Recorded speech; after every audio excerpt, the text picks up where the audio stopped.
Okay, good morning, everybody. We're looking at agenda review for the meeting on Wednesday, August the 13th. Moving through, summer's almost over. Tom, take it away. Chairman, good morning, Commission. Nicole, what good news do we have to start? Yes, sir. Good morning, everyone. Revenue neutral rate notices will be arriving in all boxes next week. So the county clerk, Kelly Arnold, will come to talk a little bit about those. We have two more hometown heroes that we want to bring before you. One is through 911, the other is ComCare. And then we have a quick mini MPA certificate presentation that we will do at that time. And that's all I have.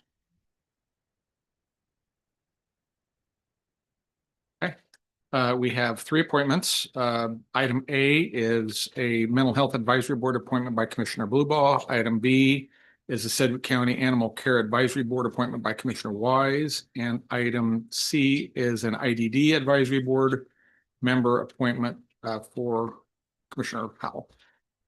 Under new business, item D is an amendment of the city growth urban map. And I want Scott, Mr. Wadle's at the table today, as is Justin. I'll let Justin start on that, or you can defer to Scott. You'll call Justin. Scott, Justin, welcome. Good morning.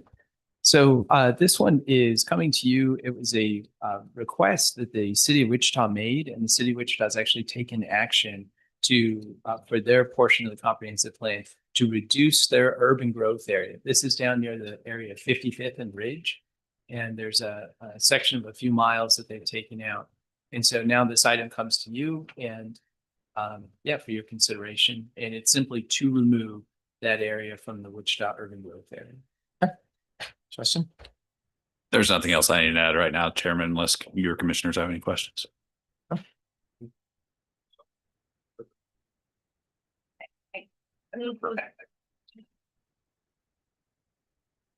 Okay, maybe I missed it, but did they give a reason why they want that change? So this first came up, it was brought up by a council member at one of the city council meetings. And so we did some research for them. We looked at transportation investments, infrastructure investments like water, sewer. There's no investments in the area. And the city council chose to take action to go ahead and take that out of their area. So I think it was a combination of really that they don't forecast that there'll be immediate growth or expansion into that area. Is this the old Vulcan chemical area, that area? It Proximity? is located to the north and to the west of the Vulcan plant. Yes. Got it. But to be transparent, this is regarding a desire for a solar.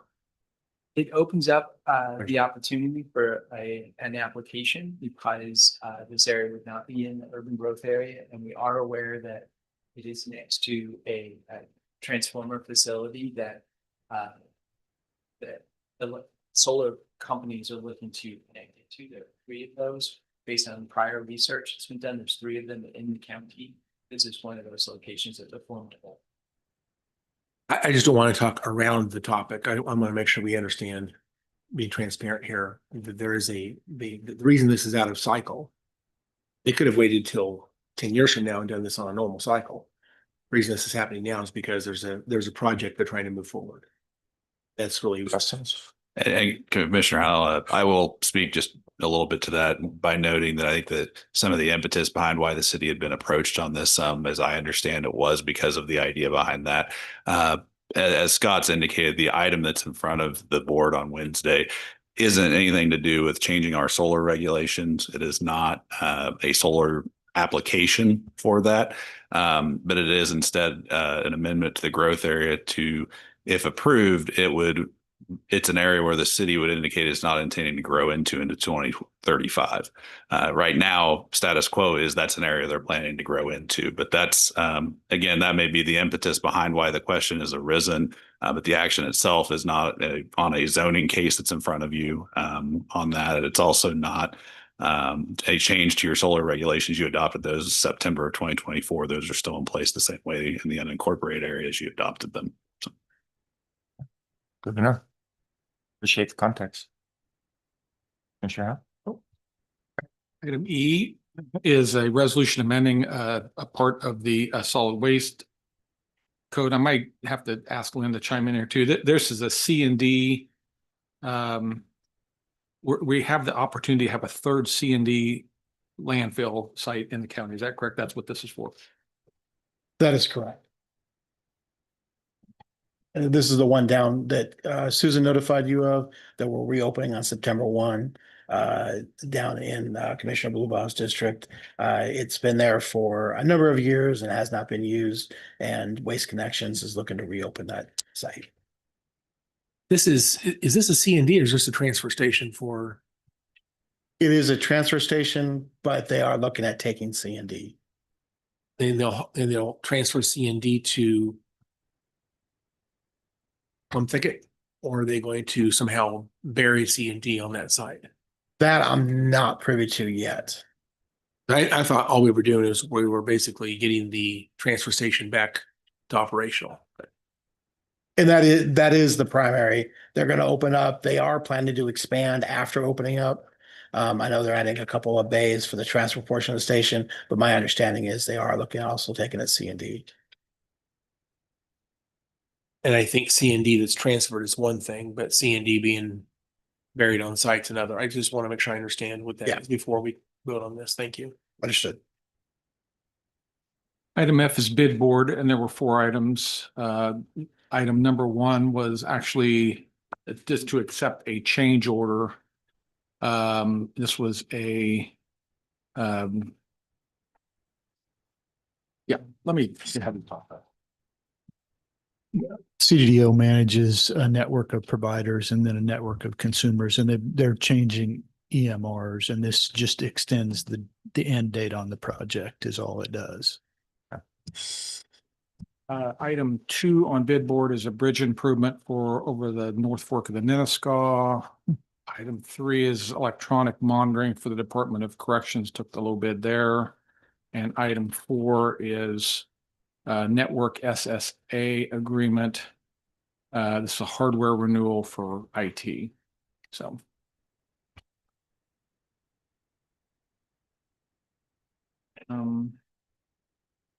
That takes us into consent. Scott is also at the table to talk about G and H. G is a conditional use request, and then H is the College Hill revised. So, go ahead. Yes, sir. Item G is a little bit unique. This is at the C and D landfill, which is already operating up at the area of West and Keenan 6, I believe. And so what they want to do is they want to put a collection place for used tires in the middle of that C and D operation, and they will collect a certain amount of tires, and once they get to a certain level, then they will truck those out to a different facility. So in essence, it's kind of a holding facility.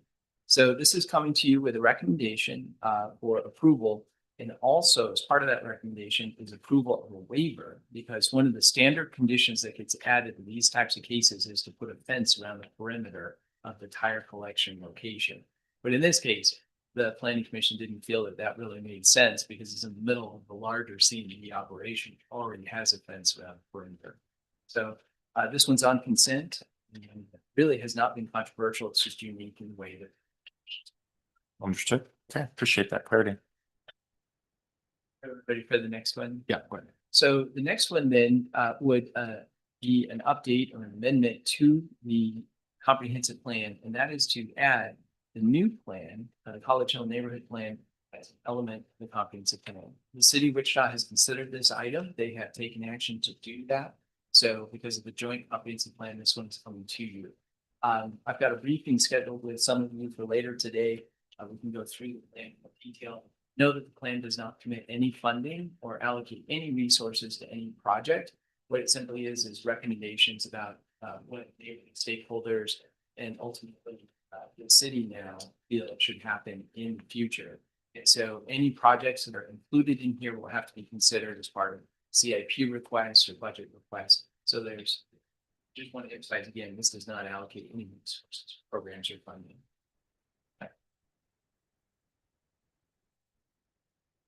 That takes us to item I, which is an amendment to the county stormwater management code. It's my understanding this is a amendment that does 2 things. It brings back in consideration of quality of downstream channel protection, which was removed in 2016. It's bringing that back into the code.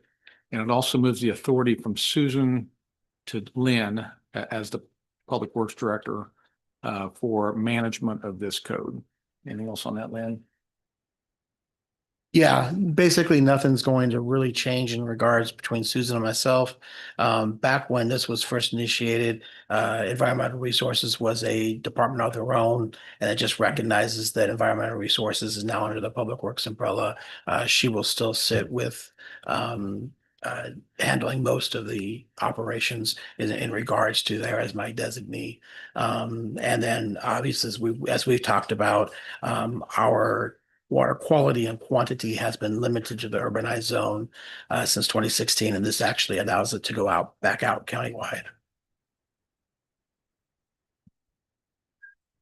Questions on that? Joan's online too. I might ask her to unmute. Item J is we have a similar item on last week's agenda regarding mental health intervention teams within 259. And there's a little bit of a difference between item J and what you heard last week. She sent you an email too, but for the public, I wanted her to talk just briefly about that, this item on J, and also stay on for K too, Joan. Sure. Yeah, and that's my mistake. The heading is almost identical. Last week's agenda item to this week's agenda item. Last week you actually approved. We have a small $1,000 a year agreement with 259 where they pay us to bring staff on site. This is not the MHIT program last week. It is just to provide space in their buildings for us to see patients for their convenience and the family's convenience. This week is actually the MHIT agreement with USD 259. This is the 34 schools. That was my error. And then item K, Joan, while you're on. Yeah, this is supported housing funds. This is it's not a grant, it's a contract with the state. They allocate so many dollars each year for all CMHCs to access for supported housing funds for persons with severe and persistent mental illness. It's a last resort type of funding. It's kind of hard to get. The eligibility and criteria is pretty tight, but when we need to, we tap into those funds to help support housing needs for those we serve. It's a first come, first served basis type funding agreement. So if we put our applications in and we have need early, we get funding. If somebody else does, they get funding. It always runs out by the end of the year, but it's a definite added resource. Any questions? Okay, Joan, thank you for that. Thank you. Item L is a grant award from KDADS to the Aging Department for $119,534 for support to caregivers of people with Alzheimer's or related dementia. Item M is a renewal of 3 vendor contracts and 2 new vendor contracts for the Senior Care Act program to provide older Kansans who have functional limitations in self-care and independent living, but are able to reside in a community-based residence. The 3 renewals are GraceMed, Medscope, and Miracle Home Care, and the 2 new service contracts are Interim Healthcare and Life Station. Item N, I'll look at Lindsay on. This is a consideration of the 2025 Grant Corps funding list. I know she sent an email to commissioners a week or so ago, but just to cover that in public. Definitely the birthday this month. We are going to try and respond to some of the concerns from departments that sometimes our process can hinder them from being able to apply for grants. So one of the things we're trying to do is expedite all parts of the process where we can. We have some routine grants that we get every year. And so what we are doing now is creating a list that we will bring to you each year with a proposed list of what we consider to be those routine or repetitive grants. So if you look at your agenda packet on page 10 for giving me a copy, you'll see that there's a short list of what those grants are for what we expect it to be for the remainder of 2025. And then there's a nice summary of each of those grants that's included and also the dollars that we expect it to be. And so what we've asked you to do is allow those lists to be on the core funding list for the remainder of this year. That would mean the county manager to authorize the applications, to authorize the acceptance, to establish any budget authority over and beyond what's already built into a budget to match the actual grant amount. So it just speeds up the process and then allows those other resources to be spent on new grants, new non-resident grants. We would also plan then for the 2026 list to consider when we get closer to that time. So that list would be longer because we would be looking at a full calendar year as opposed to just the remaining 4 months that we're looking for this year. So just starting the new process now. This is the next step in that. And then just so you know, the week after budget adoption, all of our friends out in departments are really looking forward to it. Port of Mazars is coming on site, do 2 full days of grant training. So should be maybe a little painful, but also very valuable. So we're really kicking into gear on getting all of this grant process cleaned up and trying to assure that we don't have any real risk with all of the increased federal scrutiny that we're under. Very good. Thank you. And that takes us to item O, which is a position reclass request from the sheriff. He wants to take 2 things here on the small scale. He wants to take an assistant range master, which is a range 61, and he wants to replace it with a sheriff's office crisis counselor position, which is a range 64. That's a fiscal difference in an annual time of about $10,000. For the remainder of this year, it's just short of 3,000. So this is more of the sheriff's, and he's not here, but I'll speak for him if you'd allow me to. He is leading from the front on mental health and of not just sheriff's department, but first responders in general. He is working closely with Crime Commission, the chief of police of Wichita. He's always inclusive of our 911, EMS, and fire personnel too. So he, at some point, I think we ought to staff him and have him just come in and talk about what he's globally doing in this regard. But this is just another piece of that bigger pie that he is trying to promote within his department. And it helps him with retention and health. And there's a lot of benefits for this kind of transition. So that's what item O is, to reclassify one of those positions. And the rest of the agenda is routine business, and we have no fire agenda for next week. So, Okay, very good. Okay. Any other questions?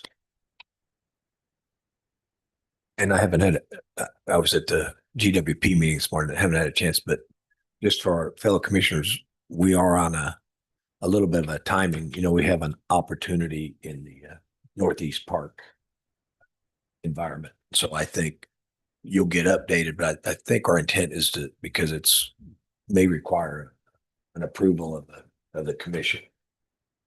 So I think we're going to try to staff it.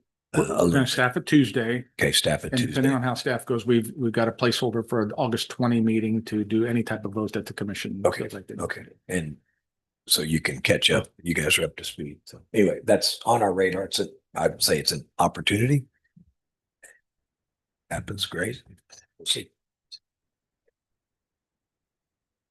Good. Anything else? Okay, good to go. Everybody have a good weekend.